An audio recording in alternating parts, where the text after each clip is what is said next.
Pemirsa, dalam unggahan berjudul Now We Will Answer the Most Popular Question, terduga pelaku peretasan Pusat Data Nasional BrainSaver mengaku telah memberikan secara cuma-cuma enkripsi data yang dikunci pada Rabu kemarin.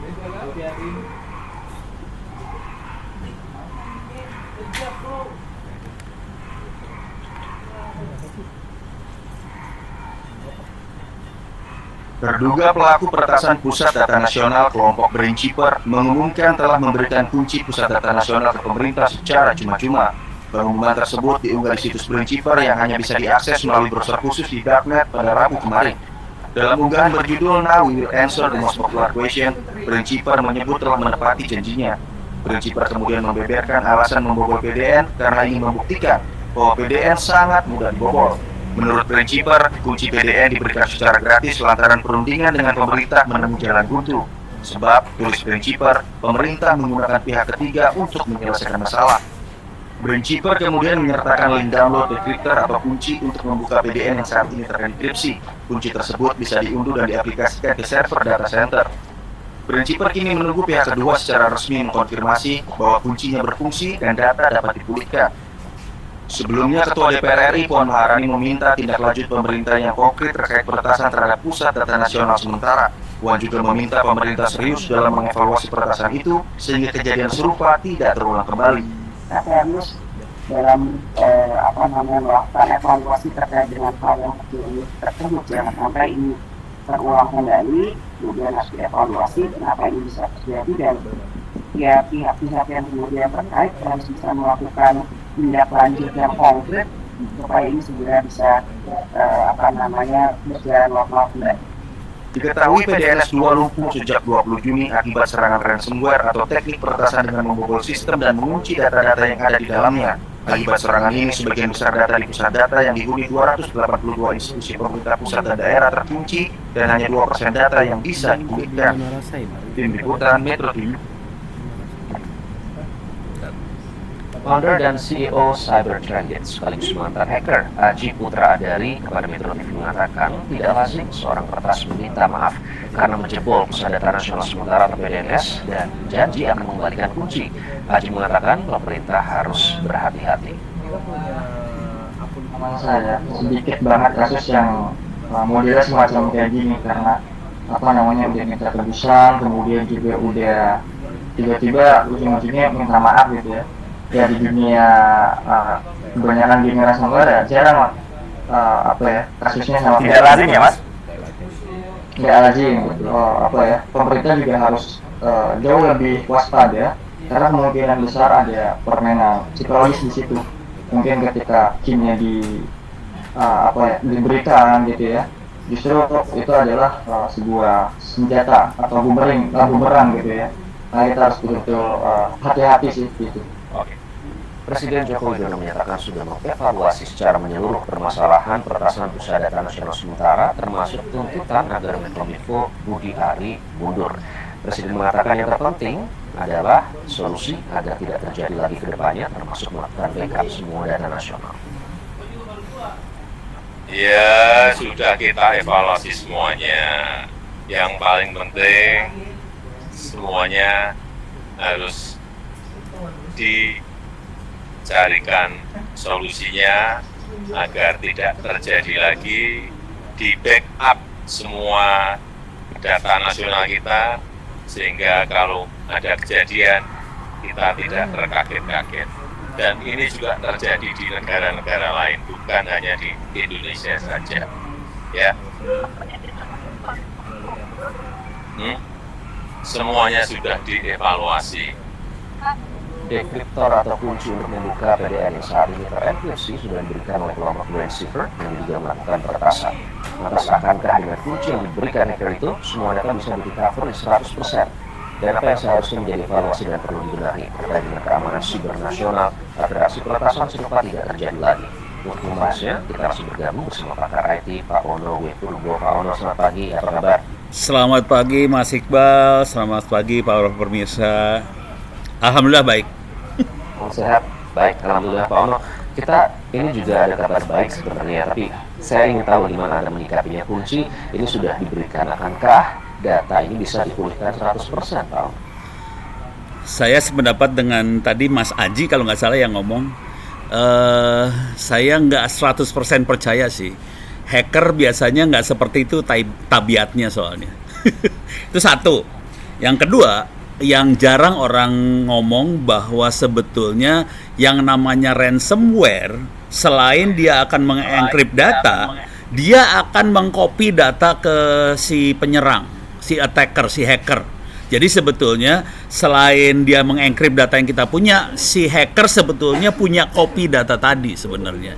Jadi kalaupun dia kasih kunci, misalnya dia ngasih kunci bener bisa dibuka, tapi kan kita belum dapat laporan apakah bisa dibuka atau tidak ya. Nah kalau dia ngasih kunci bener bisa dibuka, sebetulnya hacker punya copy dari data tersebut. Nah ini jadi masalah besar karena hackernya punya copy sebetulnya. Jadi data itu bukan hanya di PDN aja, data itu ada di hackernya juga sebetulnya. Itu yang harus hati-hati. Itu kira-kira. Oke.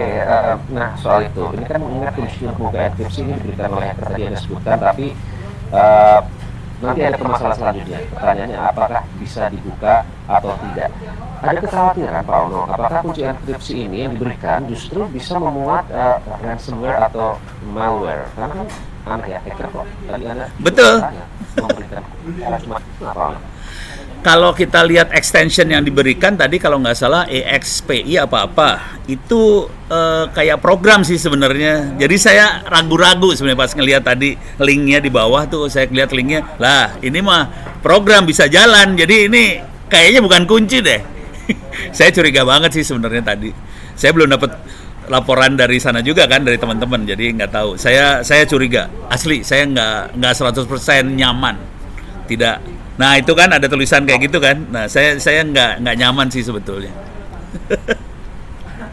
Oke, apa yang membuat Anda nggak nyaman Pak? Artinya kalau ini bukan kunci, apa yang akan terjadi? Kita nggak tahu. Kalau kita sebagai ahli forensik, biasanya kita masukkan ke black box, jadi ke komputer yang terpisah dari semua komputer, kemudian kita jalankan. Terus kita analisa apa yang dikerjakan sama aplikasi ini. Itu yang biasanya dilakukan sama oleh ahli forensik IT. Jadi akan dilakukan itu dulu. Harusnya ya. Jangan langsung dihajar ke mesinnya, berbahaya banget. Kalau mau juga bisa cara gini. Kita ambil image atau ambil copy dari mesin yang terenkrip tadi. Kita pakai ini ke mesin yang bermasalah tadi. Kopiannya, bukan aslinya. Supaya kondisi yang di sana nggak berubah gitu kira-kira. Jadi kita analisa dulu. Saya nggak akan percaya sih sebenarnya. Saya nggak percaya sih. Oke, Pak Ono, Anda selama bertahun-tahun memberikan kelas ya. Saya membaca beberapa kali wawancara Anda, cukup unik ternyata fakta yang Anda temukan di lapangan. Bisa dibilang istilahnya seperti buta internet gitu. Anda memberikan pelatihan kepada beberapa institusi yang kemungkinan datanya bisa diretas oleh para hacker. Nah, kemudian ini terjadi, Pak. Anda memberikan statement pada tahun 2022 pada saat itu ada kasus Bjorka. Sekarang ini terjadi lagi, tidak terlalu jauh berbeda. Anda melihat seperti apa, Pak, keamanan siber kita di Indonesia ini? Jadi kita juga memberikan kuliah free gratis di opencourse.itts.ac.id. Hari ini ada 21 orang yang ikut. Dan itu free, gratis, bisa dikerjakan berulang-ulang, boleh nyontek, boleh copy paste ke Google, hasilnya yang bisa lulus hanya 22 orang. Jadi kondisi SDM-nya dari 21.000 yang ikut, hanya 22 orang yang bisa berhasil lulus. Jadi kondisinya parah banget. Ini didukung juga sebagian besar pengajar dosen banyaknya teori, nggak banyak pengajar yang praktisi. Kebetulan kami di Institut Teknologi Tangerang Selatan kebanyakan memang kebetulan praktisi sih. Ini di sebelah saya nih ada hacker satu lagi duduk. Nah, oke. Di balik itu semua, kalau kita ngelihat cyber security, pilarnya ada 3 sebetulnya. People, proses, teknologi. Teknologi, saya yakin pemerintah nggak ada masalah karena pemerintah bisa membeli teknologi tadi. Bisa bikin pusat data nasional sekian triliun, oke, jadi nggak masalah. Proses kita bikin aturan, undang-undang ITE, undang-undang segala macam, ya. Yang masalah besar di kita adalah people, manusia. Dan saya sudah melakukannya 21.000 orang ikut kuliah free, gratis, nggak usah bayar apa-apa, hanya 22 orang yang bisa lulus. Ini masalah besar kita sih sebetulnya. Oke, cukup mencengangkan ya, dari angka 22.000 hanya 21 orang yang lulus. Pak Ono, berarti ini kan seperti kalau kata-kata dari hackernya ya, saya nggak tahu cara menyebutnya gimana, malah justru seperti lelucon begitu ya, kayak dibuat mainan gitu. Padahal ini kita berbicara soal data vital negara, banyak institusi yang terdampak akibat peretasan ini. Jadi pesan, the real message yang sedang dicoba untuk disampaikan oleh para hacker ini apa, Pak Ono? Mungkin bisa ditanyakan di sebelah Anda juga mungkin. Message-nya kira-kira gini ya. Ini jujur, dia bisa aja ngasih kunci. Oke, misalnya data centernya kebuka, tapi sebetulnya dia punya copy dari semua image virtual machine yang ada di sana loh, hati-hati. Dia bisa akses nanti kalau misalnya dioperasikan, dia bisa ngehack ratusan kementerian lembaga dengan gampang.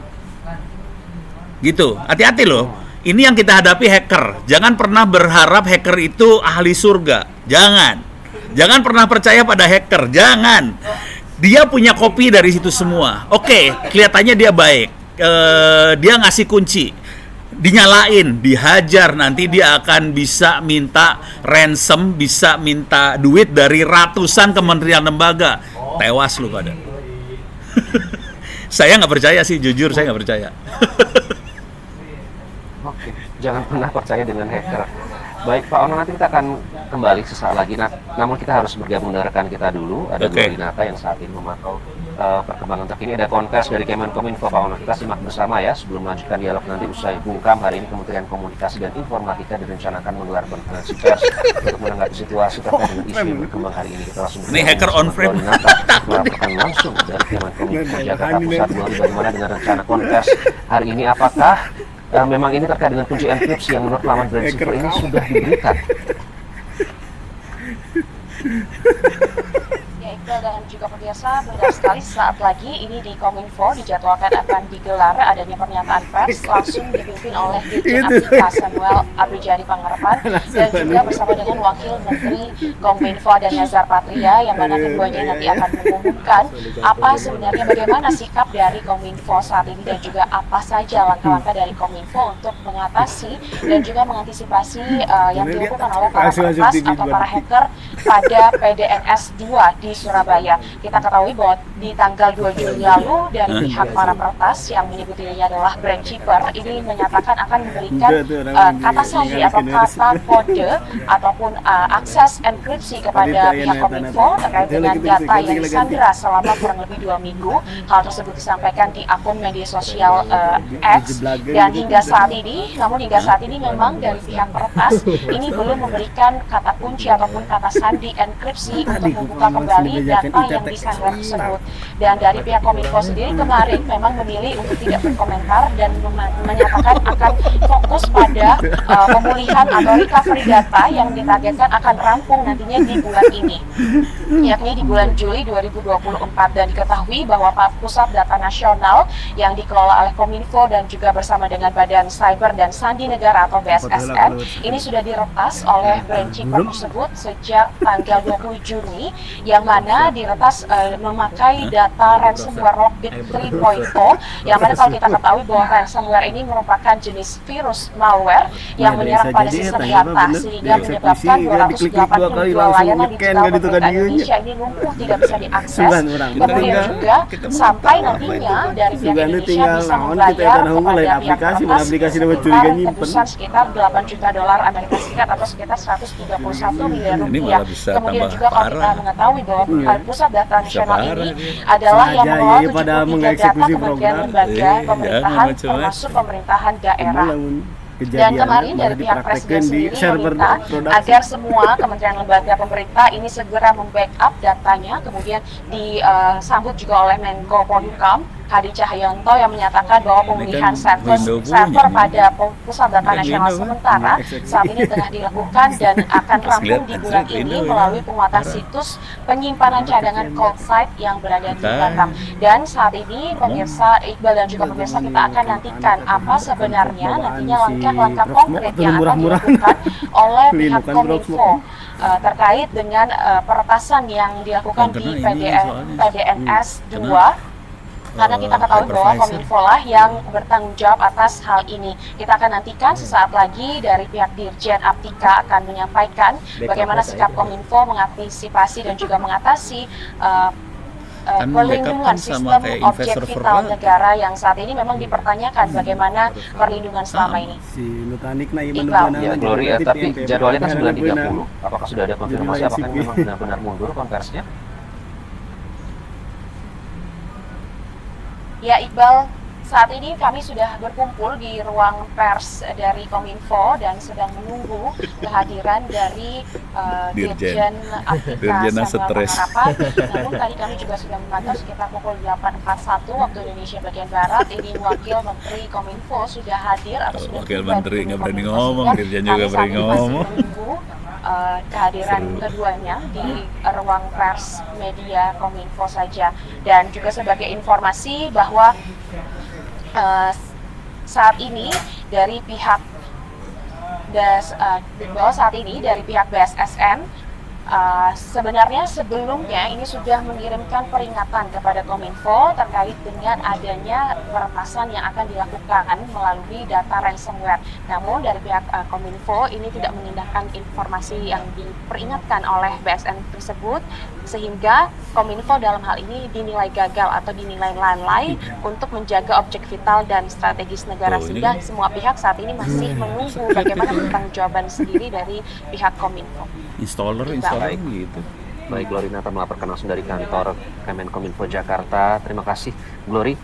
Dan pemirsa, perbincangan seputar peretasan data PDN dan semua perkembangannya akan kami hadirkan usai jeda. Tetaplah bersama kami di Selamat Pagi Indonesia.